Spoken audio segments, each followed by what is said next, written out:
राधे राधे आप सभी को। मेरा ये फर्स्ट मिनी ब्लॉग है, लॉन्ग ब्लॉग जो मैं आपके साथ शेयर करने जा रही हूँ। प्लीज़ आप पीछे के बैकग्राउंड को थोड़ा स्किप कर रहे हैं क्योंकि चेन्नई में कुछ दिनों से बहुत ज़्यादा बारिश हो रही है। इसकी वजह से मतलब कपड़े गंद के अंदर ही सुखा रही हूँ मैं आपके साथ एक छोटी फीलिंग्स है मेरी। कल रात को भी मैं यही सोच रही थी, मुझे वो सोच सोच के रोना आ रहा था।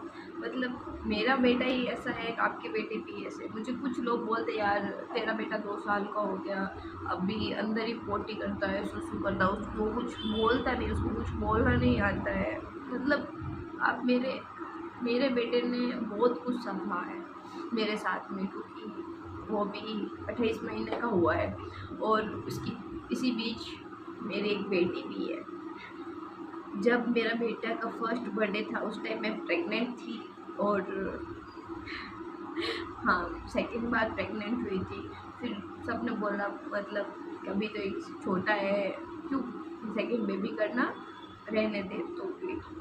तो हमने माता रानी का आशीर्वाद, क्योंकि इससे पहले मेरे 3 बार मिसकैरेज हो गए हैं, तो उसकी वजह से मुझे कोई रिस्क नहीं लेना था मतलब नेक्स्ट टाइम के लिए, और या मुझे कोई और प्रॉब्लम हुई। मैं 4 महीने में थोड़ी बहुत ज़्यादा तबीयत ख़राब नहीं गई थी। फिर मैं राजस्थान चली गई थी चेन्नई से।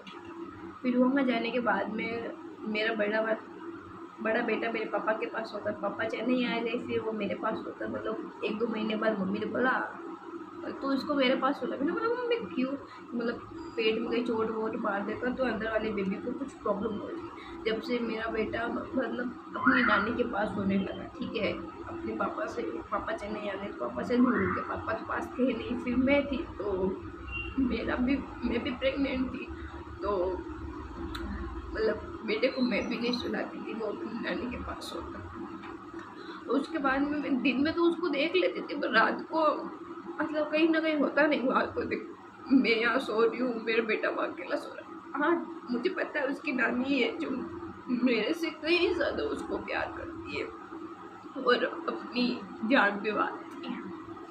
Thank you mummy.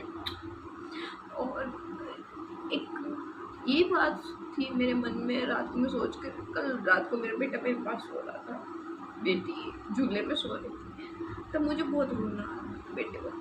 यार इतना सा छोटा सा, मैं इसको दिन भर डांटते रहती हूँ, कभी इसने ये नहीं बोला मम्मा छोटी वाली बेबी को साइड करो, मुझे सुलाओ। मतलब बहुत सारे बच्चे होते हैं जो बोलते हैं मम्मा इसको मत रखो, मुझे सुलाओ। ये मेरा बेटा कभी ऐसा नहीं करता। मैं उसको बेटी को मतलब पूरे दिन भी अपने गोद में रखूँ, वो कभी जिद नहीं करेगा तो मम्मी आपने इसको लिया और मुझे नहीं लिया। और जब मेरा डिलीवरी टाइम था, मैं 6 बजे हॉस्पिटल में गई थी। उस दिन मेरे बेटे ने दोपहर में खाना खाया था, वापस खाना भी नहीं खाया था उसने, मतलब बिस्किट कुरकुरे वगैरह वगैरह चटपट तो खाया था। फिर जब मतलब मुझे लेबर पेन स्टार्ट हुआ तो उसके बाद मुझे याद भी नहीं मेरा बेटा कहाँ था, किस हालत में। मुझे पता है मेरा छोटा वाला भाई, उसका मामा और बड़े वाले मामा दोनों उसको संभाल रहे थे, और मुझे भी, और आने वाली एक नन्ही सी जान। कहते हैं मामा भी माँ के बराबर होता है और नानी तो होती ही है।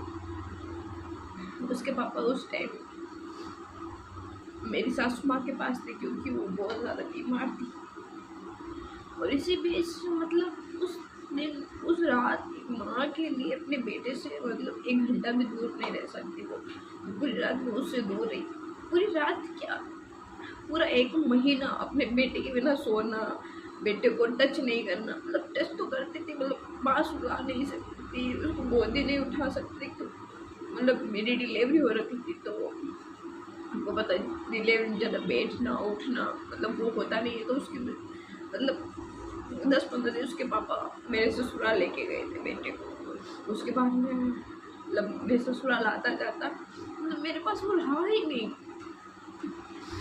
एक बच्चा जो 18 महीने का था उस टाइम, अपनी मम्मी की जिद नहीं करता है, उसको पता है, उसको क्या पता है यार, वो कुछ समझता ही नहीं है।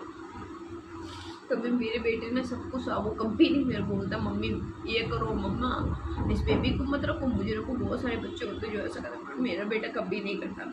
मैं उसको जैसे रखूँ वो वैसे रहेगा। खाना दूँगी तो खाना खाएगा, नहीं तो कभी नहीं बोलेगा मम्मा खाना दे दो, मेरे को भूख लग रही है, जल्दबाजी कभी नहीं करेगी। ठीक है, बच्चे हो तो कभी बोलता भूख लगी है, पर कभी किसी चीज़, मतलब मेरी बेटी है अभी, मतलब बड़े वाले बेटे को गोदी में उठा लूँ वो रोने लग जाती है, मम्मा ए चिल्लाती जोर जोर से कि इसको क्यों लिया, मेरे को गोदी उठाओ।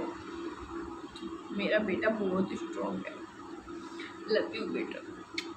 और अगर आपको मेरे बेटे के बारे में या मेरे बारे में और कुछ जानना है, प्लीज़ कमेंट करके ज़रूर बताना। जो मदर्स है वो मेरी फीलिंग्स को समझ रही होगी। मैं मतलब वो बोलना था आपके सामने बहुत कुछ चाहती हूँ, पर अभी बोल नहीं पा रही हूँ, प्लीज़ सॉरी। अगर आप चाहते हो और कुछ मेरे बारे में बताऊँ या मेरी दोनों प्रेगनेंसी जर्नी के बारे में बताऊँ तो प्लीज़ कमेंट करके ज़रूर बताना। तो मेरा वीडियो आपको कैसा लगा, मुझे पता है ज़्यादा एडिटिंग नहीं आती है, मतलब ज़्यादा वीडियो शूट करना नहीं आता, तो जितना मेरे से होगा मैं कोशिश करूँगी वो सब कुछ मैं राधे राधे आपसे।